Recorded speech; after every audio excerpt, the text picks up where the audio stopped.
Types of plastic, जिसमें कि thermoplastic, thermosetting plastics हम लोग डिस्कस किए थे कि थर्मोप्लास्टिक जो होता है जनरली फ्लेक्सिबल होता है। वो उसका रीजन भी बताए थे कि उसमें linear arrangement of monomer units होते हैं। लीनियर अरेंजमेंट, रैखिक सीधे एक लाइन का horizontal arrangement, vertical connection foundation नहीं होता, जिसके कारण उसकी फ्लेक्सिबिलिटी होती है, जिसके कारण वो इलास्टिक होता है, वो लचीला होता है। और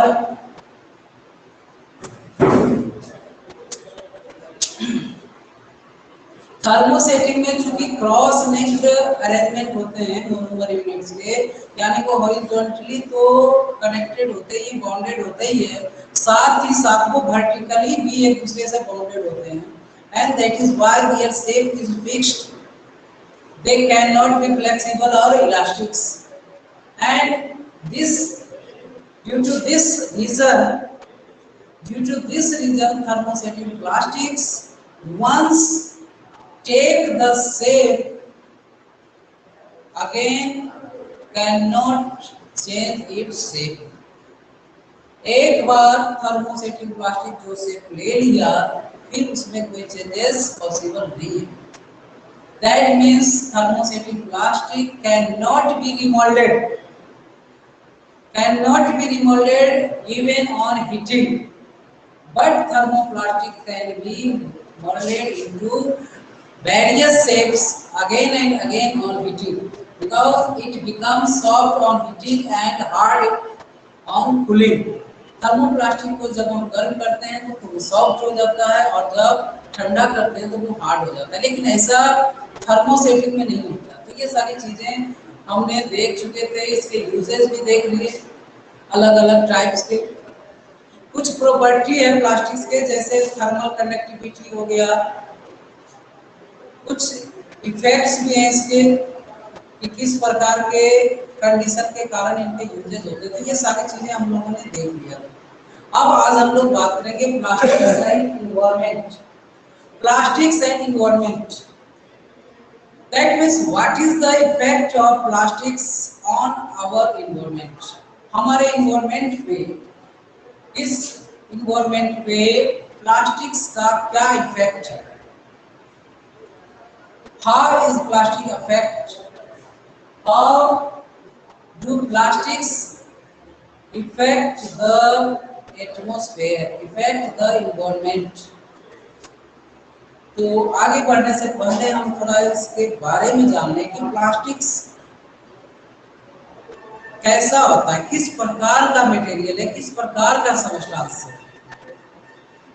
तो plastics are non biodegradable substance. Non biodegradable दो टर्म है, इसको थोड़ा सा डिस्कस करने वाले। Biodegradable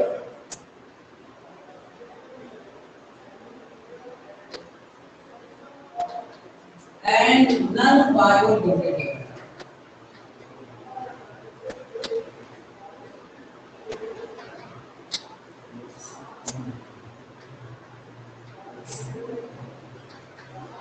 Biodegradable and non-biodegradable। Biodegradable, that means it can be decomposed. It decomposed by the action of microorganisms, by the natural process। ये आसानी से सड़ सकते हैं, नष्ट हो सकते हैं, यानी अपने आप जो best product of biodegradable best है। बायोडिग्रेडेबल में आपका आ गया वुड हो गया, जो एक्सक्रीटा ऑफ एनिमल्स हो गए, और पील्स हो गया, यानी कि कोई भी जो प्रोडक्ट ऑफ प्लांट्स है, ये सभी जो है बायोडिग्रेडेबल में आते हैं। ये इजीली डिकम्पोज हो जाते हैं। Dead body of animals, dead body of humans, किसी भी एनिमल्स का, ऑर्गेनिज्म का डेड बॉडी को इजीली डिकम्पोज होता है। माइक्रो ऑर्गेनिजम्स जो हैं उसे आसानी से डिस्ट्रॉय कर देते हैं and help to clean the environment, और इस एनवायरनमेंट को क्लीन रखने में हेल्पफुल साबित होते हैं। Non-biodegradable objects, that means those objects which cannot be decomposed by the action of microorganism or by the natural process. Plastics is one of them. Plastic also non-biodegradable. Plastics are also non-biodegradable. That means microorganism can't destroy the plastics material, plastics item. Plastics cannot be decomposed by the natural process. It takes hundreds of years to be decomposed. इसे decompose होने में वर्षों लग जाते हैं, सैकड़ों वर्ष, हजारों वर्ष, तब जाकर कहीं ये नष्ट होते हैं. We can see around us many objects, many items made up of plastics. The plastics item and wastage of plastic littered here and there around us, in the drainage system, in the open field, at the public place. जहां तहां plastics के materials आपको देखने को मिलते हैं. तो plastics का इस तरह से अधिक मात्रा में, लार्ज अमाउंट में फैला हुआ होना, इसका कारण है कि ये डिस्ट्रॉय नहीं होते हैं. It can not be decomposed. Decompose नहीं होने के कारण ये बहुत अधिक मात्रा में, यानी कि आज अर्थ पे प्लास्टिक इतना ज्यादा हो गया है कि जहां तहां, यहाँ तक कि आप कहीं पर जमीन की खुदाई भी करते हैं तो वहां नीचे से बहुत सारे प्लास्टिक्स मटेरियल, प्लास्टिक्स बैग और प्लास्टिक से बनी चीजें मिलती है. तो ये तो हो गए इसका प्रॉपर्टी, जिसके कारण अब क्या प्रॉब्लम क्रिएट होने वाला है, क्या हो रहा है, हम लोगों को किस तरह के आने वाले समय में फेस करना होगा प्रॉब्लम्स रिलेटेड टू प्लास्टिक्स, वो हम लोग डिस्कस करेंगे. तो नॉन बायोडिग्रेडेबल होने के कारण प्लास्टिक्स को डिकम्पोज होने में बहुत लॉन्ग पीरियड ऑफ टाइम लगता है. दूसरा, प्लास्टिक्स जहां तहां फैला होने के कारण क्या होता है, एनिमल्स जब वो कुछ खा रहा होता है फूड मटेरियल, तो साथ में वो प्लास्टिक्स भी निकल जाते हैं. Animals swallow the plastic material with food and choked it, causes to death. अब प्लास्टिक मटेरियल निकलने के कारण उनका जो फूड पाइप होता है, जो इसोफेगस होता है, वो जाम हो जाता है, ब्लॉक हो जाता है, और यह उनके लिए जानलेवा साबित होता है. आप बहुत जगह देखेंगे जो खुले जानवर होते हैं, जो खुले घूमते हैं, वो अक्सर जहां तहां जो फूड मटेरियल्स होते हैं उसे वो खाते हैं. अब बहुत लोग प्लास्टिक में कर फेंक देते हैं कोई भी फूड प्रोडक्ट. अब वो प्लास्टिक को साथ वो निकल जाते हैं. अब प्लास्टिक एक या दो या तीन या धीरे धीरे क्या होता है, पूरी तरह से उनका जो फूड पाइप है वो पूरी तरह से जाम हो जाता है, चॉक हो जाता है, and it is caused to their death. Drainage system clog with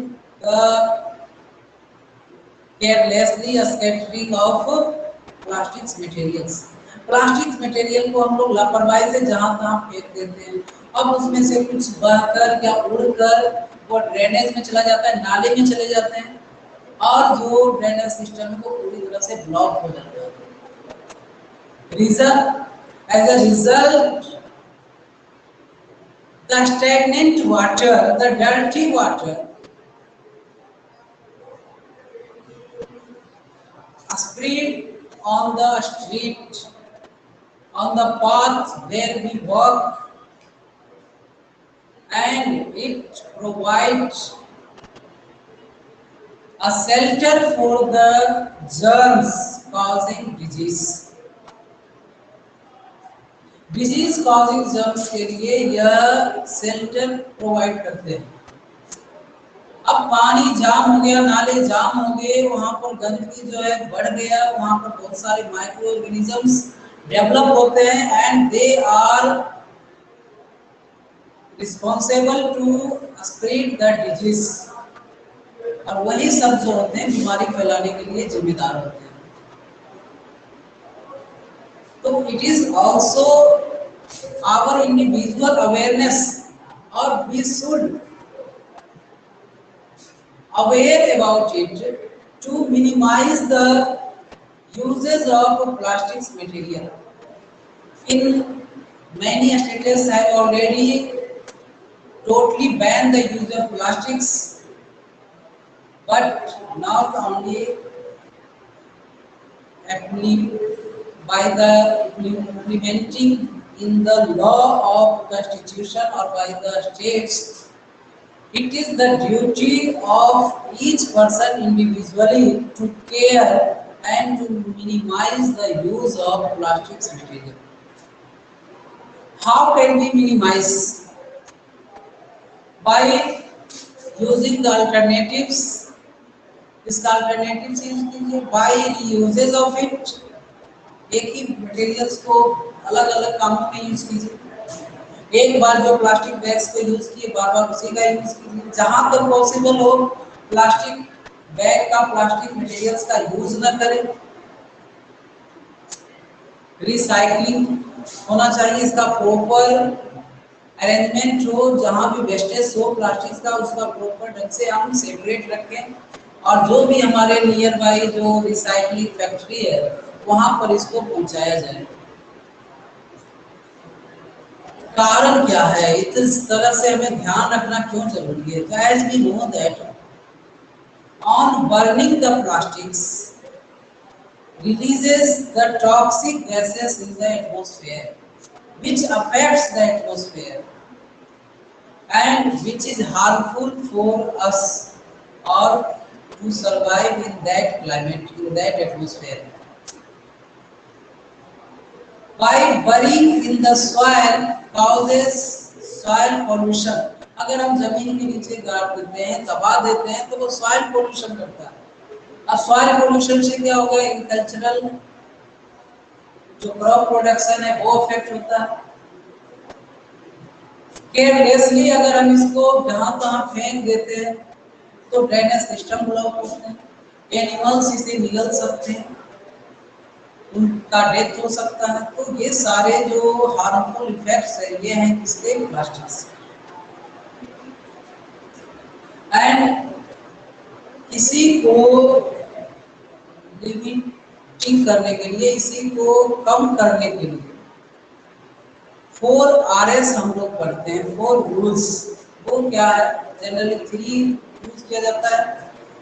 recycling, reuse, reduce. Recycle, reuse, reduce. Reduce, that means as possible as for us try to minimize the uses of it, because excessive use of plastics materials cause to increase the wastage of plastics. आज जहां तहां plastic देखने के मिलने का कारण है कि हम लोग इसका बहुत ज्यादा यूज करते हैं एंड एक्सेसिव यूज करते हैं, यानी जरूरत से भी ज्यादा। Second is recycling. We should recycle, यानी जहां भी आसपास में रिसाइकलिंग फैक्ट्री है प्लास्टिक्स के, तो बहुत से प्लास्टिक छूने वाले आते हैं, या अगर पॉसिबल है तो खुद आपको एक जगह इकट्ठे करके आप उस जगह पर उसे पहुंचा सकते हैं।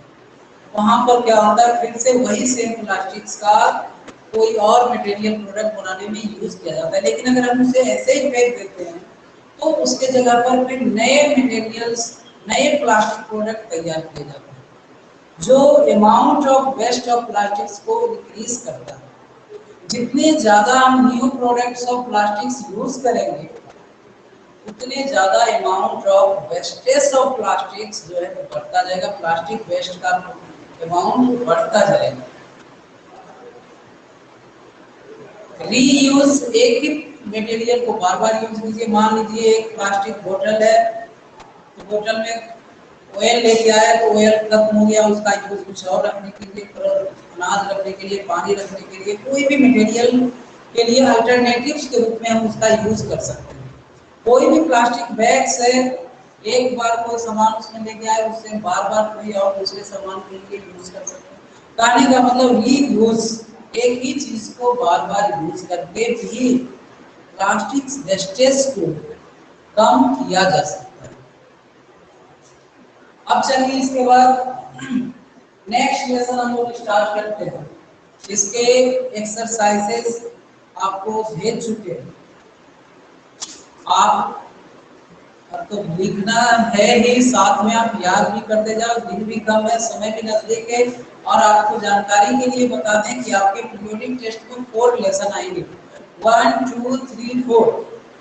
रिलेटेड पोर्शन जो है उसकी जानकारी आपको बाद में दे दी जाएगी। अभी 1 से 4 तक कुछ भी डिलीट नहीं है। जो लेसन डिलीट होगा फर्दर आपको आफ्टर पीरियोडिक टेस्ट उसका इंफॉर्मेशन दे दिया जाएगा।